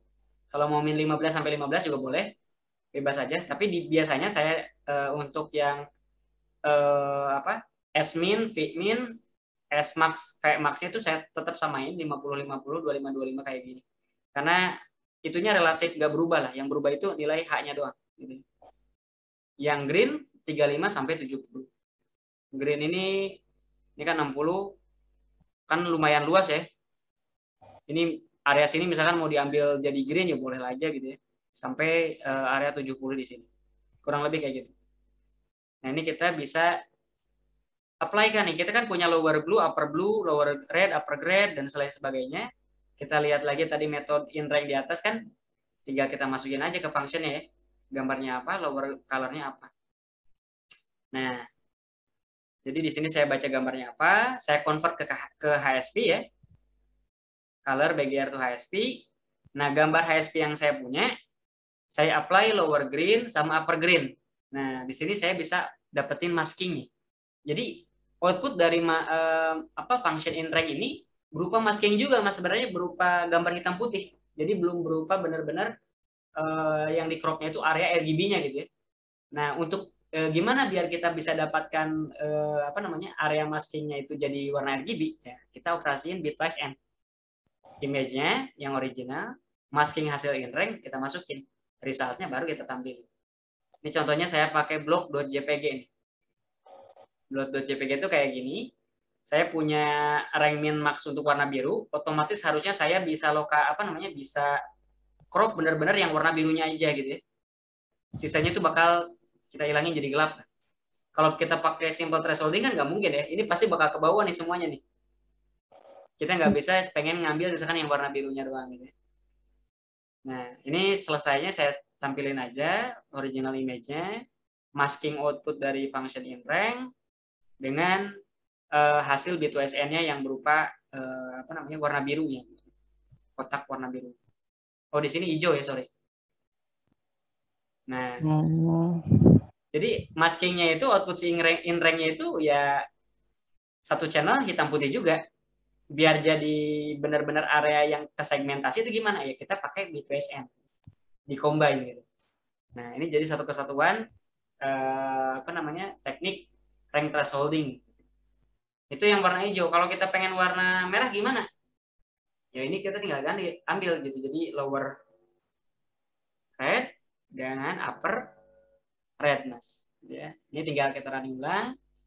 Area yang ke apa namanya? Ke segmentasi yang warna merah. Oh iya, Mas. Gitu. Iya, ya. Nah, pertanyaan selanjutnya pasti ada nih. Kalau barusan kan di demoin cuma satu warna nih. Kalau kita pengen beberapa warna gimana? Bisa nggak? Itu kan? Kalau satu warna doang kayaknya susah. Kayak misalkan tomat tadi nih, kita bicara tomat gitu. Kita pengen full gitu tomatnya ini kan warna ini dengan pucuknya warna hijau, itu bisa kakak? Gitu kan itu dua warna gitu. Kalau pakai barusan doang merah-merah hijau-hijau ya ini jadi dua dong, nggak bisa jadi satu kan? Nah itu bisa. Caranya gimana? Berarti ini hasil maskingnya kita harus gabung. Kita harus bikin inrank dua kali. Inrank untuk merah, untuk dapetin area tomat misalnya nih. Inrank untuk yang hijau, untuk dapetin pucuknya ini nih. Nah, karena maskingnya ada dua, nah kedua maskingnya kita combine, baru output maskingnya kita masukin ke B2SN. Nah, implementasinya seperti ini. Ini contohnya saya gabungin tiga ya. Ini masih pakai sampel yang block.jpg. Jadi ceritanya kan karena tadi saya udah punya inrank yang rank yang biru, merah dan hijau. Saya pengen ekstrak ketiganya ini, yang Tosca, coklat dan kuning ini saya akan biarkan, background-nya juga saya akan biarkan. Saya akan drop gitu. Saya akan remove. Nah, kalau mau ketiganya gimana? Ya berarti ya tinggal saya apply HSP image-nya ke ke lower blue upper blue. Jadi saya punya masking warna biru. Untuk yang green juga jadi saya punya masking warna hijau. Untuk lower red dan upper red saya juga jadi punya masking yang warna merah. Nah, ada tiga masking. Selanjutnya kita combine ketiganya nih maskingnya ya, tinggal nampi addition biasa aja atau mau pakai CV2 add juga bisa, boleh. Ini kita gabung. Habis itu kita apply ke B2SM. Mask finalnya ini gitu ya. Gambarnya yang block. Ini kalau saya running. Nah, resultnya jadi kayak gini, Mas. Gitu. Kalau saya ganti tomat.jpg ya. Kita running ulang.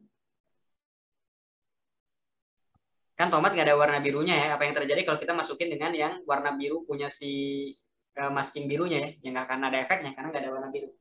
Ini warna hijaunya kayaknya nggak keambil semua. Kita perlu geser dikit-dikit lah ya. Si rank ini, si rank yang kita define tadi di atas, ya bisa di-adjust lah intinya. Gitu, biar bisa pas dengan yang kita butuhkan. Tapi kurang lebih idenya kayak gitu, Mas. Jadi kita bisa ambil masking berdasarkan rank warna yang disebut dengan rank thresholding. Implementasinya ya contohnya ini ya, untuk background removal. Gitu. Jadi kita bisa benar-benar hilangin backgroundnya yang menurut kita nggak penting gitu ya, warna konteks warna lain nggak di luar yang kita inginkan gitu ya.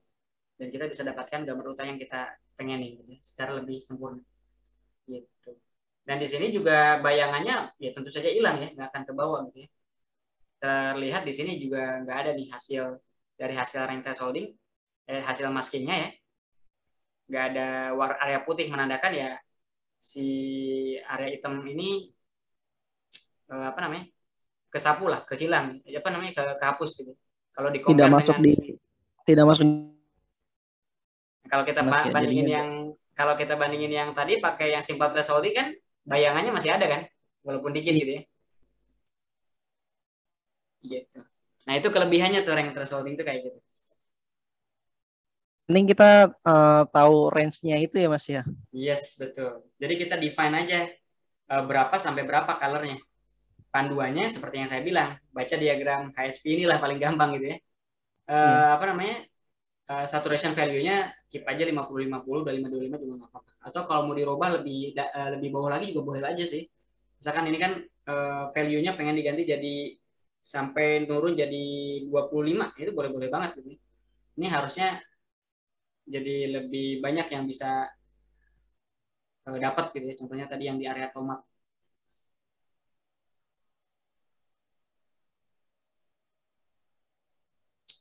Ya nggak kelihatan efek sih ya. Intinya perlu di-adjust lah ya. Kurang lebih seperti itu. Iya, Mas. Oke, ada pertanyaan sampai sini, Mas? Belum sih, Mas. Tapi ini Oke. sebenarnya saya butuh nih buat yang range ini untuk Oh, oke. apa, ada bagian yang warnanya kuning sendiri. Ini saya baru tahu ini. Iya, iya, iya, iya. Kayak misalkan di apa namanya, ada produk banyak, Iya, warnanya gagal gitu ya, beda sendiri. iya, Kita pengen inspeksi kalau pakai mata kan, kalau dia gerak kan susah ya. iya Nah, betul, Mas. pakai ini bisa kita bikin lah mekanismenya gitu ya. Detect, Iya. buletin. Itu nanti mungkin di depan kita coba demoin mekanisme kayak begitu. Tapi di sini kan nggak bisa sampai ngasih kota karena belum areanya. Kita bakal masuk itu tuh pas masuk di area bagian bahasan kontur. Kita benar-benar bisa sampai nge-crop. Di sini kan nggak benar-benar kita lakuin crop ya. Nggak bisa kita Iya. kasih bounding box, bahkan kita nggak tahu lokasinya di mana gitu kan. Ini cuma kita tahu, oh ini Hmm. udah hilang aja background. Itu nanti pas di bahasan kontur, kita bahas tuh ada kontur fitur untuk mengekstrak di mana sih lokasi objek yang beda sendiri atau gimana gitu ya. Itu nanti kita bahas. Oke, Mas, siap. Oke, nah ini adalah versi implementasi kudanya untuk Genreng, tapi sayangnya setelah saya cek di dokumentasinya, di versi 4.4 itu nggak ada inreng.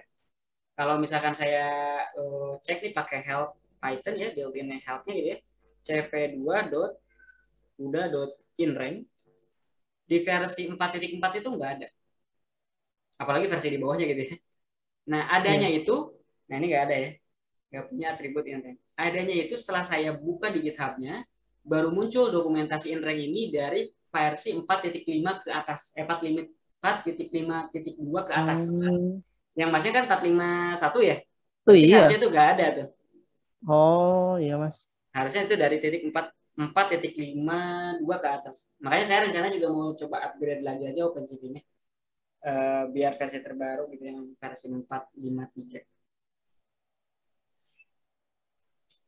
Nah, ini ya intinya jadi di sini nggak bisa kita jalanin, tapi kurang lebih caranya sama, cuma beda pakai define kudanya. Untuk apa namanya ngelakuin inrangnya ya pakai gap apa kuda kuda ini ya, kuda inrang. Jadi di sini tinggal panggil kuda.inrang kayak begitu. Cuma di sini nggak bisa kita demoin gara-gara apa namanya, di sini nggak support inrang. Gateway-nya juga bisa pakai kuda. Itu di line 15 upload ya, Mas? Upload ya. Oh iya, sorry sorry typo. Ini gara-gara kagak bisa dites, jadi apa nggak dites, jadi kagak tahu nih ada typo atau error atau apa. Sebenarnya implementasi ke kudanya sama ya, Mas, semuanya ya, Mas ya. Kita create Sama, dulu. mirip-mirip. Tapi ya itu tadi ya, nge-create ininya, metodenya juga yang mirip-mirip lah, tinggal bedanya pasti awalnya dengan kuda lah gitu ya. Iya. Gitu. Oke, Oke, Mas. kita lanjut. Oke, Mas. Lanjut, Nah, Mas. ini adalah materi terakhir.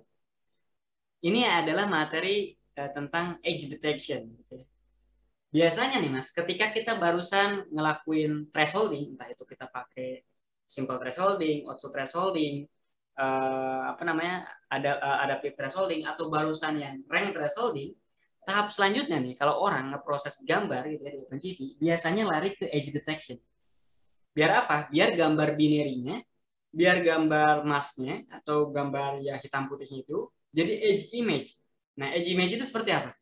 Bentuknya seperti ini. Apa benefitnya bentuk kita punya edge image? Ini nanti kaitannya tuh dengan contour detection di pertemuan selanjutnya kalau nggak salah.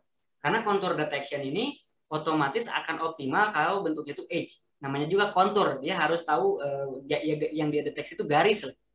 Gitu. Kalau misalkan kita ingat gambar hitam putih ya, nah dia nggak akan, istilahnya kurang optimal lah kalau si contour detectionnya OpenCV untuk mendeteksi bentuk yang seperti ini. dia nggak akan kenali ini sebagai kontur. Tapi kalau bentuknya edge image, contohnya kayak di Kenny, yang inilah ya contohnya.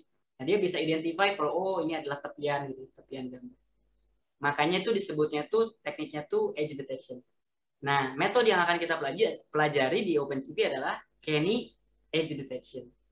Ya ini paling populer lah, algoritma edge detection paling populer, paling matur gitu ya, paling bagus. Terus juga bisa ya tentu saja menemukan edge di image dengan gampang dan gak ribet gitu parameternya. Nah, ini contoh ilustrasi bagaimana Kenny edge detection bekerja. Jadi contohnya di sini ada original image. Ketika kita panggil function Kenny edge detection, Mas, yang terjadi di dalam functionnya itu ngapain? Nah, dia akan melakukan noise reduction gitu ya, menggunakan Gaussian filtering. Jadi sama seperti yang kita lakukan pada saat filtering di pertemuan sebelumnya gitu ya. Jadi dia akan apply Gaussian filtering dulu untuk biar ngeblur, biar mulus gitu ya. Selanjutnya dia akan melakukan atau akan mencari intensitas gradien pada image gitu ya. Jadi dia akan mencari gradien-gradien pada image yang menjadi kira-kiranya itu kandidat edge. Karena apa? Kalau digambar dari misalkan kayak tomat ini gitu ya, dari warna putih ke merah ini kan warnanya berubah drastis, betul nggak? Iya, Dari putih ke kontras. merah. Iya. Nah itu tuh disebutnya tuh image gradient.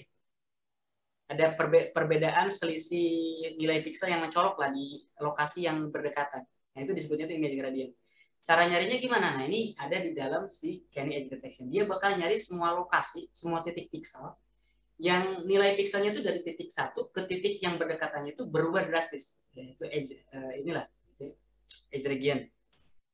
Nah setelah dapetin dia tandain lu titik-titik itu gitu ya, kandidat-kandidat edge-nya gitu ya. Dia akan melakukan yang namanya tuh non maximum suppression. Dia akan menguji gradien tersebut bener nggak ini edge. Kalau edge gitu ya, ketika dia biasanya tuh akan tempatkan 3 titik uji, Mas. Menandakan ada titik merah kayak gini gitu. Titik tengah adalah titik garis gitu ya yang akan harusnya tuh berwarna putih gitu ya. Yang titik bagian luarnya itu harusnya berwarna hitam ketika dibaca gitu. Nah, otomatis kalau beneran edge harusnya misalkan contohnya kayak gini gitu, ada garis di bagian luarnya itu adalah warna hitam gitu ya. Sehingga kan beda sendiri dengan yang bukan edge. Kalau bukan edge kan polos gitu ya. Otomatis hasil operasi 3 titik ini akan mirip-mirip nilainya. Tapi kalau misalkan edge yang tengah itu lebih tinggi, B dan C akan memiliki nilai yang sama. Betul nggak? Iya, Mas. Nah, itu disebutnya tuh operasi non maximum suppression. Jadi dia uji tuh untuk setiap titik yang didapatkan di sini. Bisa jadi ada yang nggak memenuhi ini gitu ya. Nah, makanya tadi saya bilang apa namanya untuk menghasilkan edge image ini ya dia benar-benar harus di apa namanya edge lah gitu ya. Berubah gambar apa atau color di gambarnya itu intensitinya secara drastis. Dan pada saat diuji pakai non maximum suppression bisa memenuhi kriteria ini. Nah, setelah dapat nih, oh ini yang apa namanya, yang edge ini yang bukan. Nah, selanjutnya ini kita bisa lakukan hysteresis thresholding. Hysteresis thresholding ini jadi kayak threshold yang kita bisa set sendiri, mana edge yang mau kita ikutkan, mana edge yang nggak mau kita ikutkan. Nah, area yang akan ikut masuk ke dalam apa namanya, akan dikategorikan sebagai edge adalah yang masuk ke nilai maksimum dan minimum dan maksimum yang kita set. Nah, apa pentingnya sih hysteresis thresholding itu? Ya itu tadi tuh. Jadi kita bisa ngefilter lagi. Oke nih dari kata si Kenny thresholdnya katakanlah ada 5. Nah, tapi dari 5 tersebut tuh kita bisa filter mana yang akan jadi masuk ke edge atau bukan gitu ya.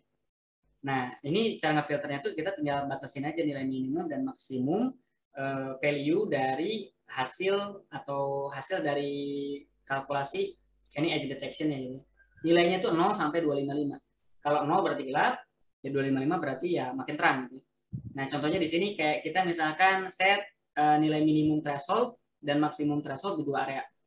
Nah, misalkan di sini ada 2 kontur bukan ya 2 edge lah ya, 2 garis gitu ya. B, A, dan di bawahnya ada C ya. Nah, titik yang bagian atas di area A dan yang ujungnya ini nggak akan ke bawah karena di luar interval min dan max-nya ya. Nah, yang akan ke bawah yang mana? Garis yang di sini dengan garis yang B ini karena ada di area threshold yang kita set, kurang lebih kayak gitu. Nah, sehingga ketika selesai hasil komputasi Kenny-nya, output gambarnya itu akan menjadi edged image, gitu. Jadi gambar tepian, ya, gambar tepian gitu ya. Nah, gambar tepi ini amat penting lah kalau misalkan selanjutnya kita pengen melakukan pemrosesan contour detection gitu. Nah, di OpenCV gimana nih cara implementasinya? Nah, ini tinggal kita panggil aja CP2 Kenny, IMG, tracemin, dan tracemark. Kita nggak perlu mikirin Gaussian filternya di mana, apa parameter finding, intensity gradientnya apa. Kita cukup kontrol aja nih dari threshold yang dihasilin, dari edge yang dihasilin, kita threshold yang mana mau keambil, mana yang enggak gitu. Nah, lebih kayak gitu. Nah, tracemin dan max-nya berapa? Nah, kita setup. Nah, kita akan coba tunjukin kalau min dan max di thresholdnya ini dibedain, resultnya bakal seperti apa, efeknya bakal seperti apa pada gambar. Gitu ya. Nah, ini demonya di bagian bawah. Gimana cara pakainya si CP2 Kenny? Pertama, kita gambar dulu nih. Ini kita demoin akan mencari edge image tapi dari gambar grayscale. Jadi inputnya tuh gambar grayscale gitu. Dari sininya tuh masuknya tuh gambar grayscale. Gambar original kita convert ke gambar grayscale. Nah, si gray-nya ini saya masukin ke function CP2 Kenny. Nah, threshold min dan max-nya itu adalah 100 dan 250. Gitu ya. Nah, hasilnya berupa edge image. Terus saya show aja nih keduanya, original dan edge image. Lihat. Nah, ini adalah gambar original. Ini adalah edge image. Bisa dilihat ini area yang harusnya kan ini bagian dalamnya nggak kena ya, tapi ini masih kena. Apa yang terjadi kalau misalkan nilai thresholdnya ini kita atur-atur gitu. Misalkan ini saya turunin jadi 50, tapi karena ini gambar background-nya putih sama terang, nggak akan terlalu ngefek kalau diturunin ke bawah minimum ya. Nggak akan terlalu beda lah. Cuma dia jadi banyak area yang masuk karena area gelap diidentify sebagai juga gitu. Perubahan yang nggak terlalu signifikan gitu ya. Tapi kalau kita naikin jadi semakin sedikit yang keambil gitu ya. Contohnya di sini jadi 150 dari awal tadi 100 ya.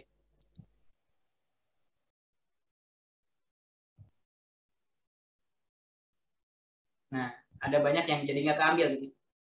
Begitu pula yang max-nya. Oh iya, Mas. Yang max-nya juga kalau kita turunin makin sedikit lagi nih, Mas. Yang bakal ke-include gitu ya, tapi kalau kita naikin ya makin banyak gitu.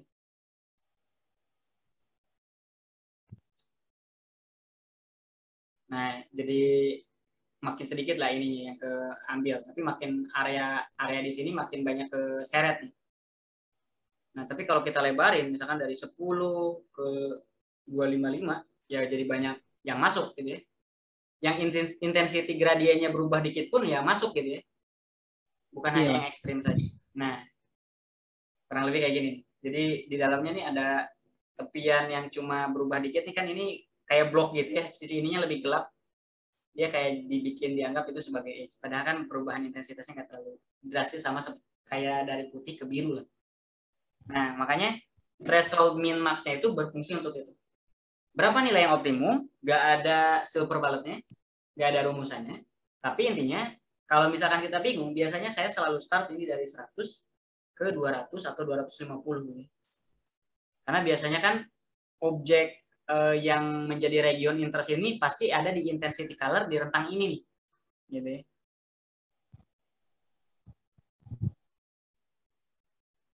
Nah, di sini tapi masih hasilnya jelek. Nah, selanjutnya ada opsi kedua nih. Kalaupun dari sini ngambil grayscale terus dimasukin ke Kenny edge detection, opsi keduanya adalah kita masukin dulu ke thresholding biar jadi binary image. Nah, baru binary image-nya masukin ke Kenny edge detection. Ini cara kedua. Ini biasanya lebih rapih gitu ya. Karena yang dimasukin ke Kenny itu bentuknya itu binary image. Jadi grayscale dulu, convert ke binary image. Metodenya terserah, bisa pakai tadi tuh rank thresholding atau simple thresholding, output thresholding ataupun adaptive thresholding, bebas. Ada beberapa metode kan thresholding yang kita pelajari, Mas. Nah, intinya hasil thresholdingnya kita bisa masukin ke Kenny. Setelah masuk ke Kenny, ini saya dapetin image edge-nya. Terus di sini saya show aja nih. yang original, yang gray, yang binary, dan yang edge-nya. Ini saya pakai yang tomat.jpg. Ini pakai thresholding binary ya. Nah, ini original, gray-nya, binary-nya, ini edge-nya. Ini gara-gara nggak pakai inverse, jadi areanya di tengah hitam ya. Oh iya, Mas. Tapi di sini edge-nya tetap dapat, cuma ya ngikutin apa namanya binary image-nya lah. Kalau tadi di tengahnya ada garis atau apa, di sini nggak kedeteksi, jadi lebih rapi lah. Bayangin nih Iya. kalau misalkan kita ganti pakai blok gitu ya. Blok, ini B-nya kecil ya. Oke, terus kita running. Ini nilainya sama kayak yang awal tadi si blok ya, 100 sampai 250.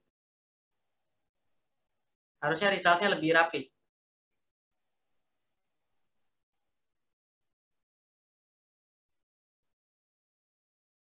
Nah, ini original, hasil grayscale, hasil binary, edge image. Rapi banget kan, nggak ada Oh iya, Mas. tepian yang kotor atau apa gitu ya. Kurang lebih kayak gitu, Mas, perbedaannya. Iya. Nah, jadi lebih enak pakai dimasukin dulu ke thresholding lah. Tapi kalau di kasusnya tomat ya itu memang karena ini kita pakai inverse ya biar enak hasil thresholding.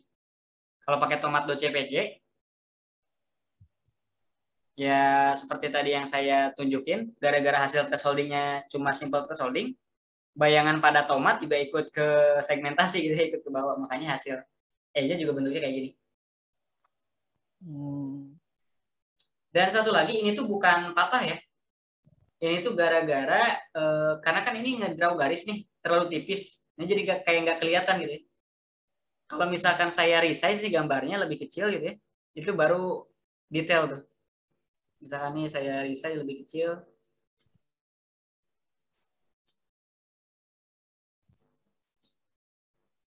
saya resize setengahnya lah. Ini tomat.jpg itu kalau nggak salah 500 kali 500 pixel atau berapa gitu ya.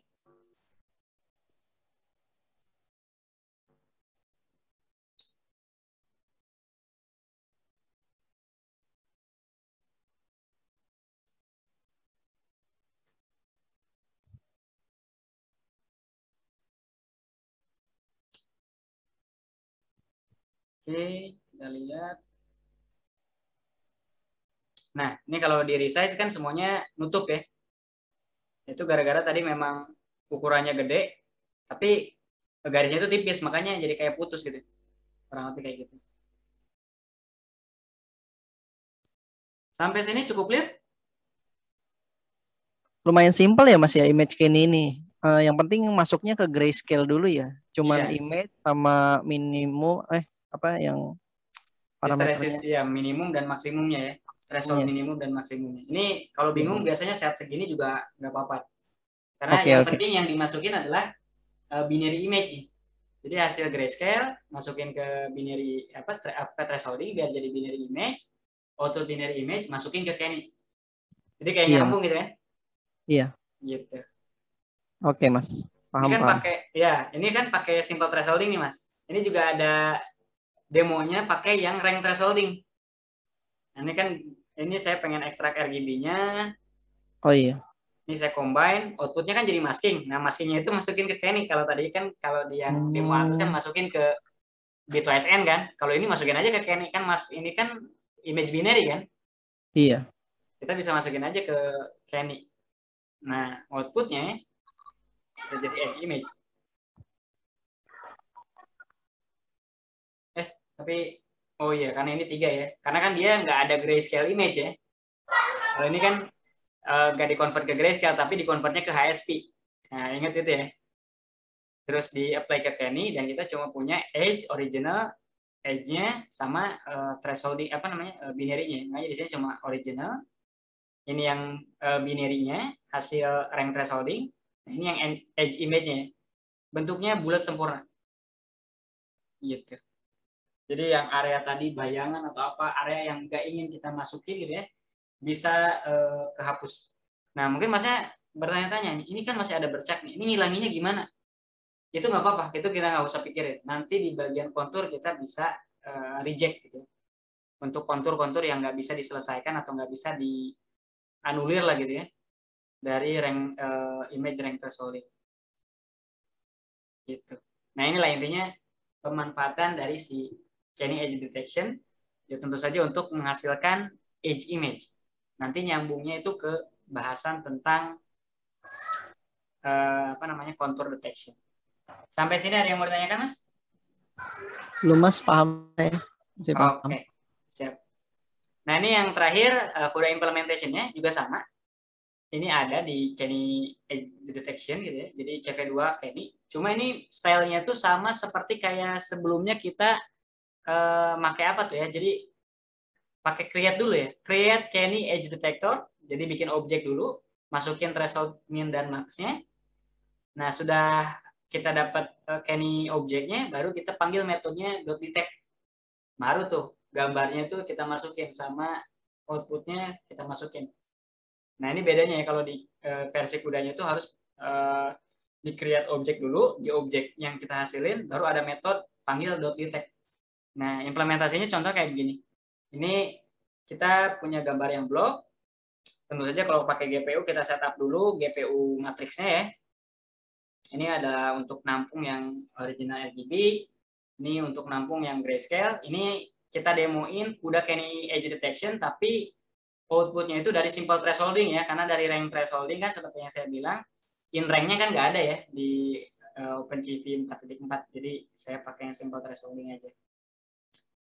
Terus saya di sini punya image CUDA matrix untuk yang hasil thresholding, dan ini punya CUDA matrix yang edge-nya gitu ya.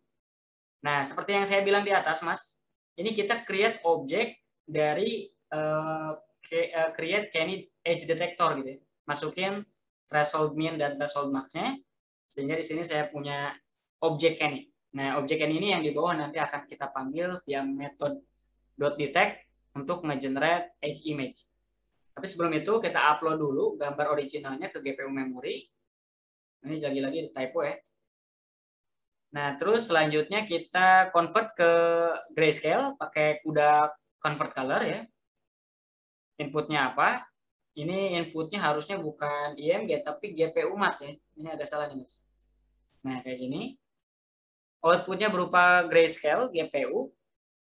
Nah, ini terus dimasukin ke threshold CUDA. Ini juga keliru nih, harusnya CUDA.threshold ya. Terus ya thresholding biasa ya, outputnya ditampung sama si trace GPU mat.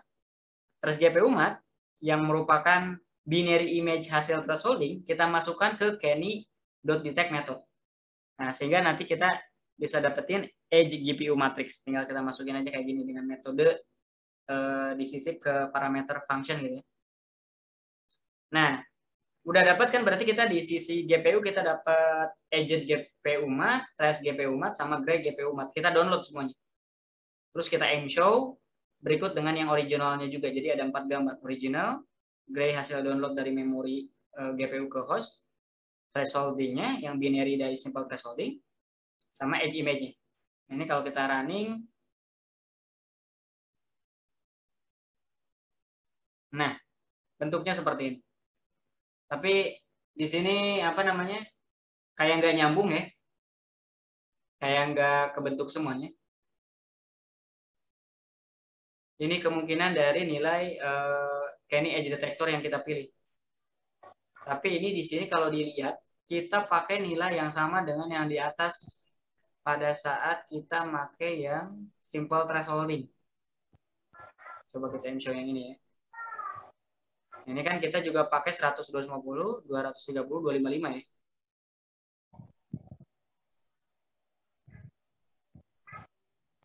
Kalau ini pakai yang tomat, coba kita ganti pakai yang blok ya.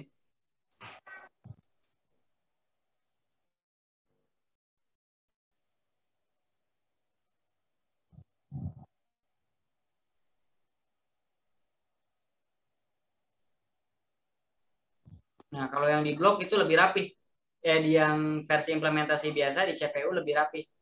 Tapi kalau yang di GPU, nah dia bentuknya kayak begini ya. Nah, ini juga kurang paham nih kenapa dia bisa beda sendiri. Harusnya sih kalau dari binary image kayak begini, ini apakah mungkin gambarnya terlalu kecil? Bisa jadi ya. Coba kita draw-nya itu jangan 4 kayak gini, tapi kalau terlalu kecil juga kayaknya nggak fair karena di atas juga sama ya. Ini coba kita lebarin jadi 10 lah biar lebih tinggi. Kita rerun ulang.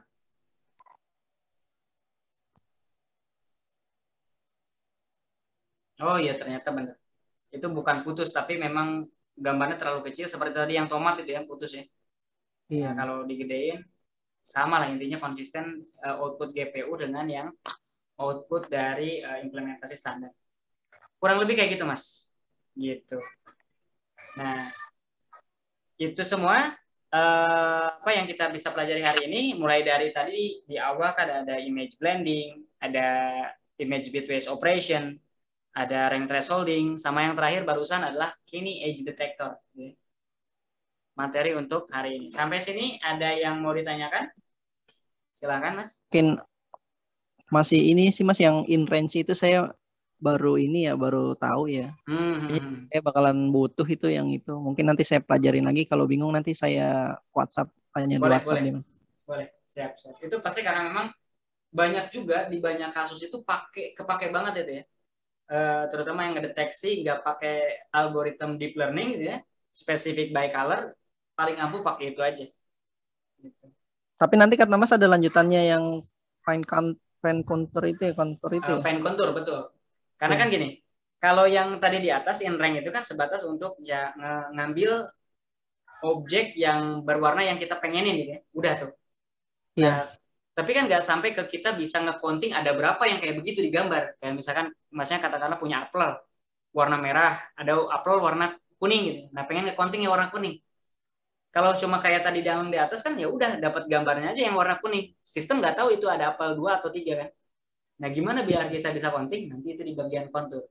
Kita cari konturnya, kita counting konturnya. Ada function yang untuk melakukan hal tersebut. Nah, itu baru Oh. metode-metodenya baru muncul tuh. Bisa kita counting konturnya ada berapa, yang apple warna kuningnya ada berapa, lokasinya di mana, bahkan bentuk ya objek kotaknya gitu ya, bounding boxnya di mana, itu bisa.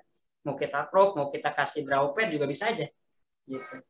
Bahkan kita identify nih, ini bentuknya itu lingkaran, bentuknya itu persegi, persegi panjang, gitu bisa kita identify. Gitu. Oke Mas. Siap, saya tunggu deh pertemuan selanjutnya. Oke, siap. Oke, itu aja sih untuk yang hari ini. Kalau tidak ada pertanyaan, berarti untuk pertemuan hari ini kita bisa cukupkan sekian ya, Mas.